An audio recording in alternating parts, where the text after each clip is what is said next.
The scent of sweat, blood, and iron clung to the air like a ghost that refused to leave. In the packed amphitheater, tens of thousands of Romans screamed for death, their hunger for spectacle deafening. At the center of it all stood a man, muscles straining, breath ragged, sword raised not, a soldier, not a criminal, but a slave turned showpiece. He was a gladiator, and behind his fearless eyes burned a hidden story of coercion, cruelty, and control.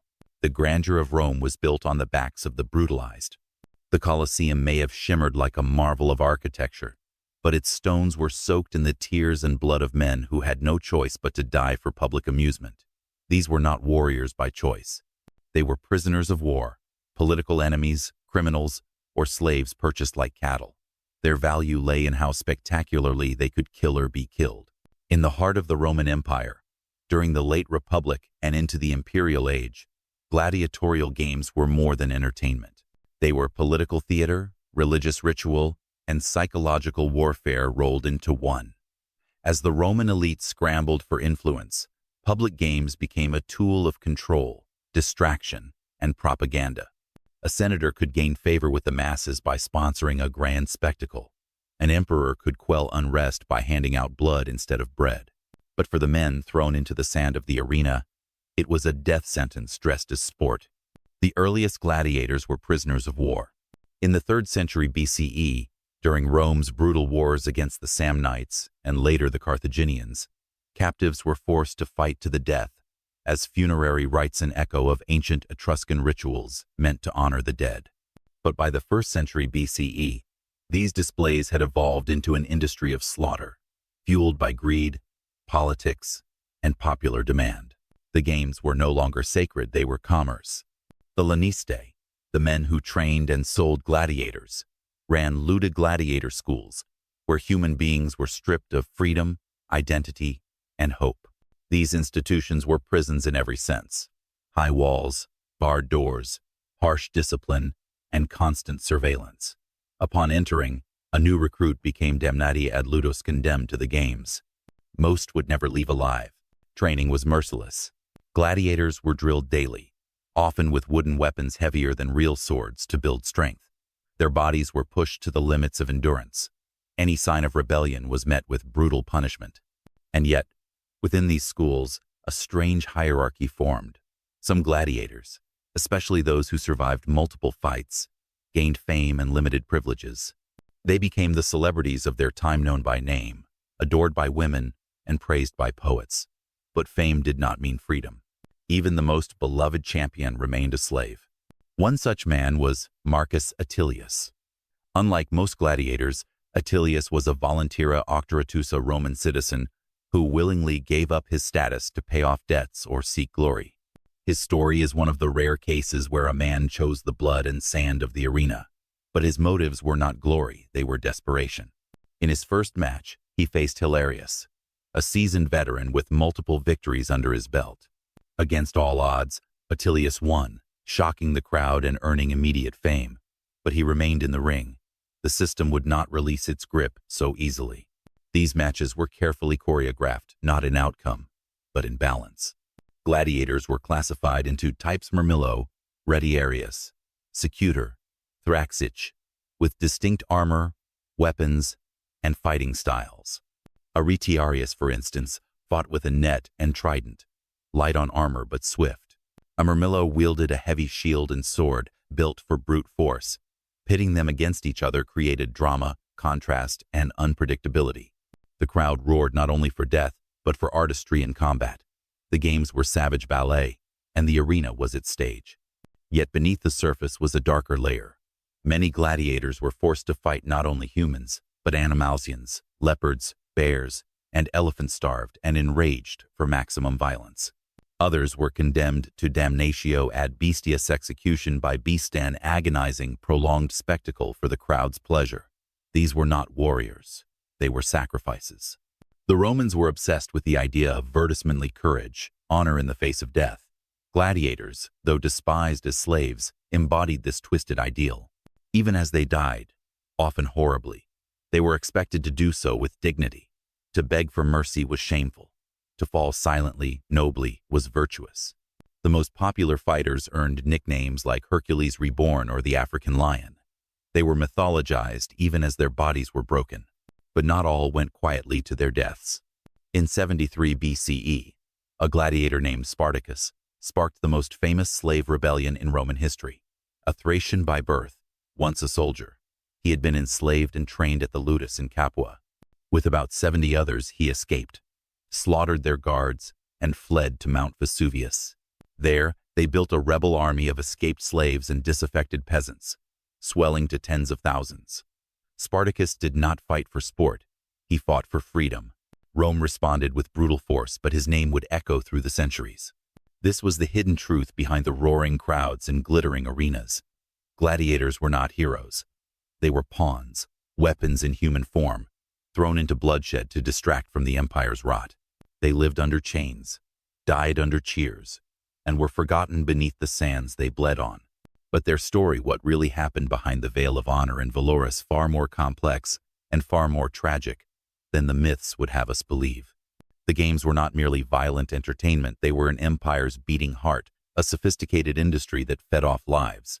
Behind every bloodied sword and trampled corpse stood a complex economy of flesh, steel, and politics. Gladiators were human capital, and where there is capital, there is profit. Rome's hunger for spectacle created an arms race among the elite.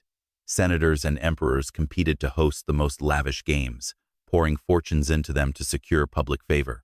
A successful munus, the term for gladiatorial show, could secure votes, forge alliances, and elevate status. But this extravagance came at a cost, and it was paid in blood. Gladiators were expensive to train and maintain. A single recruit required months, even years, of preparation. The cost of feeding, housing, and outfitting them along with medical care and security was enormous. To protect their investments, Lanesthetha slave traders and trainers of gladiators treated their men like prized livestock.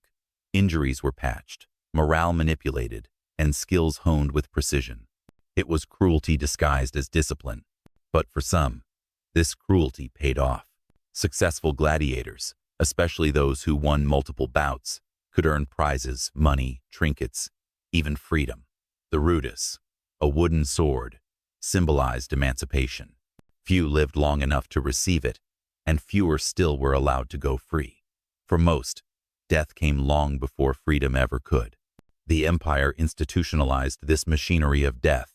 In the Flavian amphitheater, what we call the Colosseum, an estimated 50,000 people could gather to watch men die. Beneath the arena floor, a labyrinth of cells, tunnels, and lifts kept the show moving like a macabre clockwork. Animals could be released from hidden cages. Gladiators emerged from the underbelly of the earth as if conjured by the gods. The crowd never saw the backstage terror, the prayers, the sobbing, the final preparations before slaughter. Roman society was complicit. Citizens attended the games with glee. Children watched as bodies were torn apart. Women fawned over their favorite fighters, sending love notes and even blood-soaked garments as tokens of affection. Some gladiators became sexual icons, rumored to have affairs with noble women. But these stories often masked a darker truth: exploitation, coercion, and transactional relationships that offered illusion rather than liberation. Even the emperor was not above the spectacle. Some, like Nero and Caligula, reveled in sadism. They ordered mass executions disguised as theater, laughed as nobles were forced to fight, and blurred the line between ruler and madman. Caligula once sentenced an entire audience section to death out of boredom. The arena was no longer just about entertainment. It had become a mirror reflecting the decay of Roman morality. But there was still a strange code among the gladiators themselves. Despite their enslavement, many cultivated a sense of identity, even pride. Brotherhoods formed, rivalries flared, oaths were taken. Within the ludi, camaraderie could mean the difference between life and death. Fighters trained together, ate together, and sometimes died together. They developed skills not only in combat but in performance: how to provoke the crowd, how to control fear, how to fall with dignity. One of the most legendary brotherhoods was that of the Gallic twins, a pair of towering warriors captured during Caesar's campaigns. Though not related by blood, they became inseparable in the arena, moving as one, covering each other's flanks, never defeated. Their story became a favorite among Roman poets, who praised them as shadows of Mars. But when one of them finally fell, refusing to leave his brother's side in a final fight, the survivor took his own life rather than be parted. Rome mourned them for a moment, then demanded the next fight. This demand never ceased. During the 100-day games held by Emperor Trajan to celebrate his Dacian victories, over 11,000 animals and 10,000 gladiators were killed. It was carnage on an imperial scale. No other civilization before or since institutionalized death as spectacle with such precision. The games were Rome's crowning vice's darkest triumph. The industry extended into every corner of Roman life. Merchants sold figurines of famous gladiators. Taverns bore graffiti celebrating victories or mocking failures. Children played with wooden swords, mimicking the brutal elegance of their doomed idols. The image of the gladiator, muscular, defiant, blood-smeared, was etched into the psyche of a people who saw violence as power and suffering as glory. But not everyone embraced this worldview. Philosophers like Seneca condemned the games as morally corrosive, accusing Rome of losing its soul. "Man is man's worst enemy," he wrote, watching his fellow senators cheered executions. Even some emperors tried to reform the games. Marcus Aurelius, known for his Stoic principles, sought to reduce the bloodshed, at least temporarily. But public appetite overpowered private virtue. The deeper tragedy lay in how easily cruelty became custom. What began as funerary rites for the honored dead had morphed into addiction. The games were a salve for the mass hispanum at circenses, bred in circuses designed to pacify unrest, distract from famine, war, and economic collapse. While the empire bled at its edges, citizens howled for more within the Colosseum's walls. And so the cycle continued. The crowd cheered not for justice, but for vengeance. They did not weep when a man died. They wept only when the blood was not enough. Behind the veil of pageantry and armor, the gladiator stood alone. He was not a hero. He was not a villain. He was a man, bound by chains, forced to die so Rome could live. But even within that darkness, moments of defiance still flickered. A look exchanged between doomed fighters, a refusal to beg, a final blow delivered not to entertain, but to reclaim dignity. These were not just fights. They were quiet rebellions, whispers of humanity echoing through the roar. The next part of this story will draw us deeper into the ludi themselves, into the daily horrors, the brutal disciplines, and the fragile bonds of loyalty that turned broken men into instruments of empire. The gates of the ludus slammed shut, like a tomb sealing the dead. To the outside world, gladiator schools were places of discipline and strength. Inside, they were factories of pain, obedience, and silence. The stench of unwashed bodies, coppery blood, and fear soaked the wooden beams. No sunlight ever touched the cells.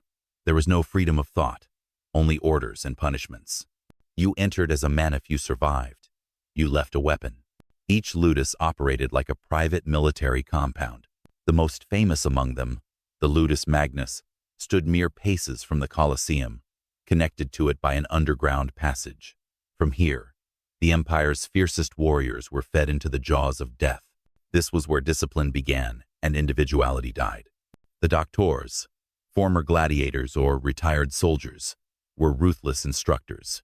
They taught combat as both science and theater, when to strike, when to roar, when to die well. Days began before dawn with punishing drill shield work, footwork, sandbag strikes. Each mistake was punished with lashes. There was no mercy. Pain was not just accepted, it was engineered. Food was coarse but plentiful. Gladiators were fed a carbohydrate-heavy diet, barley, beans, and dried fruits, not because their masters cared for them, but because fat protected organs from minor injuries. The soft flesh beneath their armor wasn't a sign of laziness, it was strategy.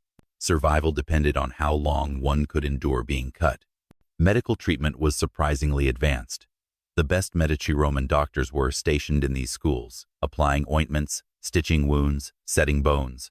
Gladiators were too valuable to die in training. Their worth lay in the arena, beneath the gaze of the crowd. Until that moment, they had to be preserved like prized cattle before the slaughter. Among the trainees, social hierarchies emerged. The veteran and seasoned fighters were kings of the sand, commanding respect and privileges. The Tyrannese new recruits were at the bottom, often mocked, hazed, or ignored. Bonds did form, though rarely without cost. Brotherhoods could mean protection, but betrayal was common. A friend today might be your killer tomorrow. At the heart of these relationships was fear not just of death, but of erasure. A gladiator without a name, without victories, without memory, was a ghost. That's why so many carved graffiti on the walls, drawings of victories, names, symbols, prayers. They were desperate to be remembered, even if only by stone. One of the most poignant examples comes from Pompeii, where preserved walls bear etchings of a gladiator named Celadus. Celadus, the thrill of the girls. One scribble boasts. He was loved. He was remembered. But even his name disappears from history after a few matches. Fame was fleeting. Legacy, fragile. Yet even within this prison, there were moments of fire. Some gladiators took pride in their craft. They honed their bodies to perfection, not just for survival, but for vengeance against the system, against fate. They became tacticians, learning their opponents' habits, exploiting weaknesses. Their matches were not random pairings, were carefully chosen to excite the crowd. But some learned to manipulate the odds, to become legends rather than statistics. Others resisted silently. They whispered plans. They forged alliances. They fought only as hard as they had to, hoping to live just one more day.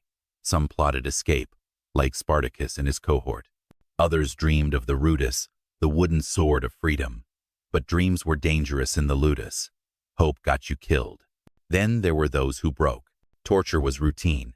Gladiators who refused to fight were beaten, starved, mutilated. Some were made examples of, hung in the yard, their bodies left to rot as warnings. The message was clear. There was no way out except through blood. Death was not a punishment, it was a tool of obedience. Sexual exploitation was also rampant, especially among younger, more attractive gladiators. They were paraded at private banquets, offered up as flesh for the amusement of Rome's elite. Some were sold temporarily to wealthy patrons soused, then returned to the arena. Their consent was irrelevant. Their bodies were not their own. This unrelenting cycle of violence, humiliation, and survival created a peculiar psychological paradox. Some fighters began to internalize their roles. They no longer saw themselves as men. They became their gladiator namasymbols, masks, myths. This transformation was not empowerment. It was the final stage of subjugation. But not all were broken. Occasionally, rare alliances between lanista and gladiator could form based not on compassion, but mutual interest. If a fighter became popular enough, they were protected. The lanista wanted profits. The crowd wanted drama. So the fighter lived, for now. But this made them a target to other schools. Jealous fighters, even emperors might conspire against them. This happened to a famed Murmillo named Flamma, a Syrian-born slave who fought over 30 times an extraordinary number, given the average lifespan of a gladiator was 5 fights. Flamma was offered freedom 4 times. He refused each one, not out of loyalty or pride, but because he knew there was no life waiting outside. He had become what Rome made him a killer. To leave was to become no one again. And so he fought, and fought, until he didn't. The arena claimed him, like it claimed them all. But what the system failed to crush completely was memory. Flamma's gravestone, likely erected by a comrade or admirer, reads simply, Flamma Syriacus, lived 30 years, fought 34 times, victor 21 times, fought with honor. May the earth rest lightly on you. It is a quiet epitaph. No triumph, no bombast. Just a man, burned into stone. The Colosseum rose like a crown of cruelty above the city, its pale travertine stone glowing gold in the Roman sun. To the unknowing eye, it was a marvel of architecture 4 stories high, capable of seating more than 50,000 people, each assigned by class, gender, and rank. But to those who passed through its belly, it was a tomb. Once the gladiator stepped onto its sand, it was not a question of if he would die, but how. The morning began with executions. Before the crowd had fully settled, condemned criminals, often Christians, runaway slaves, or traitors, were brought out to be killed by wild beasts. These were not fights. They were butcheries. The damnatio ad bestias was designed not only to destroy a body, but to extinguish dignity. Men were stripped, bound to stakes, and left as entertainment for lions, bears, leopards, many of them half-starved to increase savagery. The crowd cheered as limbs were torn from sockets. This was Roman justice. Public, merciless, theatrical. Only after the executions would the true Munaratha gladiator games begin. The moment was charged. Horns blared, drums thundered. The fighters entered in procession, adorned in dazzling armor, polished to a sheen to catch the sun. They paraded before the emperor, raised their weapons, and uttered the chilling salute, Ave Imperator morituri te salutant. Hail, Emperor. Those who are about to die salute you. The matches were brutal, but not always to the death. Gladiators were expensive, and unless the crowd demanded blood or one fighter had clearly lost, the match might end with mercy. If a man was wounded and threw down his weapon, he would raise one finger a plea for mercy. The emperor or the host of the games had the final say. The crowd could scream, Mida! Let him gore, Ugula! Kill him! A turned thumb didn't mean what Hollywood says. It was more complex, more cruel. Sometimes a silent gesture could seal a man's fate. But when death was chosen, it had to be done with performance. The victor was expected to deliver the final blow cleanly, often by driving the blade into the neck or heart. The dying man, in turn, was expected to fall gracefully. No begging, no weeping. To die without fear was the final act of a gladiator's honor. Yet not all matches were simple duels. Some were group melees, involving dozens of fighters. Others were recreations of famous battles, mock naval skirmishes called naumachia, staged in flooded arenas with real ships and real blood. There were hunts, tuvinationations where gladiators or designated hunters called bestiarii faced exotic animals brought from across the empire. Elephants, tigers, rhinos, crocodiles. Some men trained exclusively to kill beasts. They rarely lived long. Still more sinister were the staged myths, where condemned men were forced to play out legendary deaths. One might be cast as Icarus and burned with real wings. Another as Prometheus, chained and disemboweled by birds. These were not metaphors. They were executions wearing the mask of culture. The emperor sat at the heart of this hellscape. His presence elevated the games from vulgar entertainment to divine right. He was not merely a spectator, he was the arbiter of life and death, the living god whose whims decided fates. Emperors, like Commodus, blurred the line further, descending into the arena themselves to slay animals and cripple helpless opponents for glory. Commodus once claimed to have slain 100 lions in a single day. The crowd adored him or feared him, perhaps both. For the gladiators, the fight was never just physical. It was psychological. They had to control their breath, their panic, their pain. Many took on personas to survive. Some wore helmets with grotesque visors, hiding their fear behind iron snarls. Others painted symbols onto their shields, invoking gods or lost lovers. These small rebellions of identity mattered. They were reminders that beneath the mask was a man. But death did not end on the sand. Once a man had fallen, his body was dragged away by masked attendants dressed as Charon, the ferryman of the dead. One stabbed the corpse with a red-hot poker to confirm death. Then the body was stripped, dumped into mass graves or the Tiber if unclaimed. Only the fortunate, those with family, lovers, or patrons, received proper burials. Yet the crowd never paused. They wanted more. This insatiable thirst for blood turned the Colosseum into something unholy. It became a sacred space for violence, a temple of suffering. And for the empire, it was worth every coin. The games unified a fractured populace. They distracted the poor from famine, the angry from rebellion, and the thoughtful from politics. As long as the people were fed and entertained, the empire could do what it pleased. Even the architecture played its part. The Colosseum had vomitoria exit passages that allowed 50,000 people to enter and exit in minutes. Every engineering marvel served the purpose of crowd control. The design reflected the values of the society it served: efficient, hierarchical, inescapable.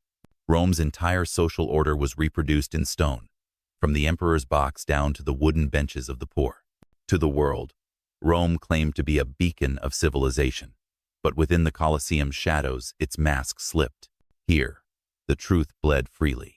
Rome was a beast, elegant in its savagery, majestic in its cruelty. And the gladiators? They were its teeth.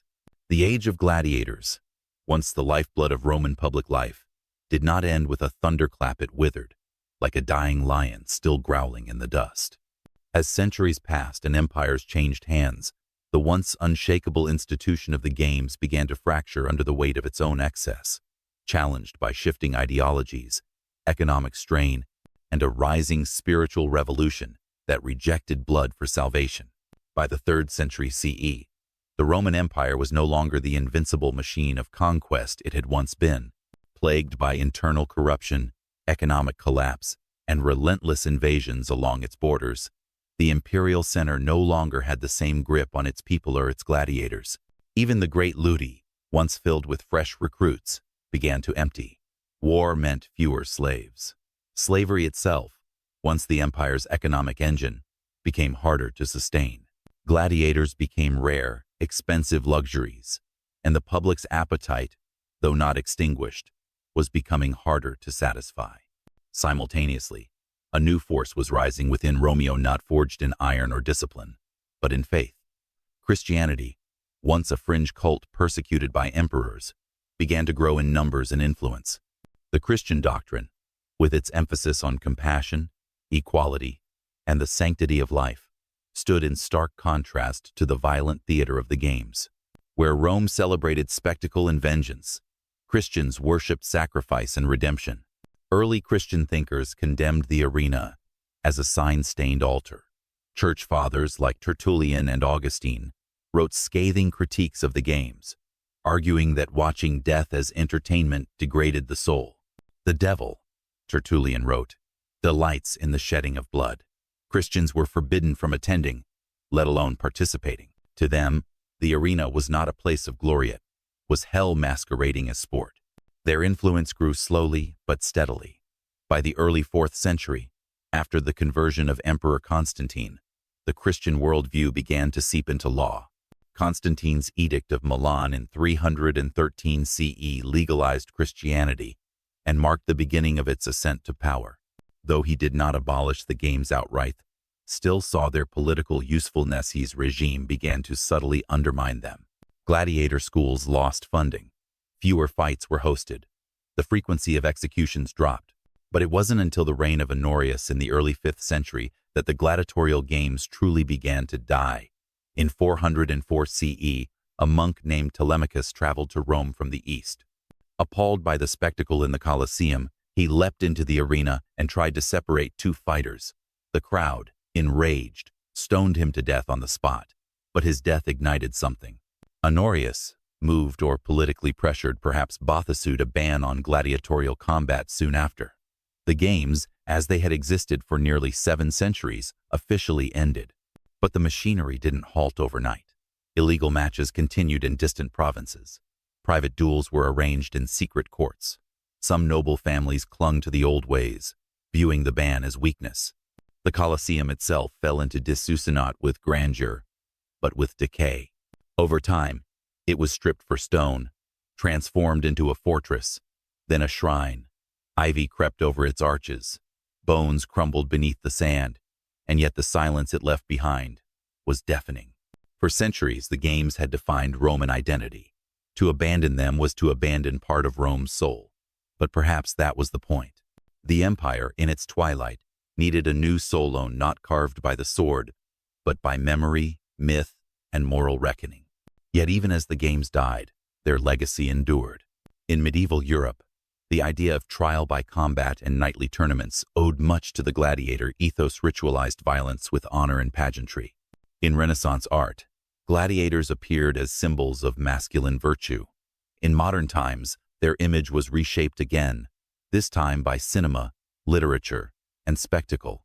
Gladiators became heroes, symbols of defiance, strength, sacrifice, their chains erased, their deaths romanticized. But the truth, buried beneath centuries of myth-making, is far more complex. They were slaves. They were prisoners. They were men forced to fight, to bleed, and to die for an empire's entertainment. And in death, they gave Rome something it never earned: awe. The gladiator did not choose his path, but he walked it, sometimes with fear, sometimes with rage, sometimes with resignation, and just sometimes with a quiet, burning defiance that said, "Even if I fall, I will not be forgotten." As we reach the end of this blood-drenched era, we must ask, what does it mean that a civilization as advanced as Rome chose to define its glory through death? What reflection of ourselves do we see in the mirrored helmet of a fallen gladiator? Centuries have passed since the last sword clashed in the Roman arena, yet the ghosts of the gladiators have never truly fallen silent. Their echoes reverberate through time in art, in story, in the unconscious dreams of every society that toys with power, spectacle, and the body as a weapon. The Roman Empire is long gone. Its marble temples are in ruin, its legions dissolved, its emperors reduced to names in textbooks. And yet, the myth of the gladiator survives stronger, perhaps, than any Caesar. But what remains is not the truth. It is a legend, forged in fiction and flame. In the Renaissance, artists like Jean-Léon Gérôme and Poussin resurrected the gladiator as a tragic hero stripped of chains, draped in nobility. The Palisse Verso, that famous painting of a dying fighter looking to the crowd for mercy, shaped public imagination more than any ancient source ever could. The paintings were romantic, sorrowful, breathtaking, and wholly misleading. In modern cinema, from Spartacus to Gladiator, these men became freedom fighters, reluctant warriors, avengers of injustice. Audiences wept for Maximus as he fell in the Colosseum, dreaming of home. But that was a dream, a reimagining. The real gladiators were not rebels wrapped in righteousness. They were trapped men, often broken before they ever lifted a blade. Yet perhaps these fantasies are not merely lies, but longing's attempts to give justice to those whom history forgot. We need to believe they had agency, that they died for something more than cruelty. In turning them into heroes, we try to redeem our fascination with their suffering. But redemption must begin with truth. The legacy of the gladiators is not only etched in stone or fiction, it is embedded in culture, and perhaps more uncomfortably, in society's ongoing appetite for spectacle. In sports arenas packed with roaring crowds, in combat sports where pain is currency, in reality shows where humiliation is sold as entertainmenticos of the arena persist. No, we do not kill for entertainment in the same way. But the line between performance and punishment, between agency and exploitation, still wavers. And what of their personal legacies? Most gladiators died nameless, their bones mingled with dust in unmarked pits outside the city walls. The few names we do know, Spartacus, Flamma, Attilius, survive, not because Rome preserved them, but because chance or defiance etched them into memory. We remember them not for who they were, but for what they represented: struggle, strength, survival against impossible odds. For every statue raised to a Caesar, how many fighters lay beneath the earth, unwept and unknown? The Colosseum still stands. Its arches are cracked, its sand long gone. But when you walk through its corridors, the silence is overwhelming. It is no longer a place of cheers, it is a mausoleum. The ghosts linger not in shadow, but in the knowing of what once transpired beneath the sun-drenched sky. The systematic killing of men for the pleasure of a people who believed themselves enlightened. Perhaps the final tragedy of the gladiator is not that he died, but that he died believing he had no choice. And perhaps the final duty of history is not to glorify his fight, but to give him back what Rome stole: his humanity. So when we speak of gladiators, we must speak not only of their strength, but of their pain, not only of their victories, but of the injustice that made those victories necessary. Their story is not one of triumph, it is a caution, a mirror held up to the darkest impulses of civilization. Because Rome may have fallen, but the hunger for blood and glory remains. And in remembering the truth of the gladiators, perhaps we come one step closer to silencing that hunger forever. The sand of the arena is long settled, but the questions remain. How close are we to becoming the spectators Rome once was? And when we gaze into the past, into the eyes of those who bled for our ancestors' applause, do we see monsters, martyrs, or ourselves? If this story stirred something in your age, sorrow, wonder, consider sharing it. Leave a comment, ask a question. Keep their names from vanishing, because sometimes remembrance is the only justice the dead will ever know.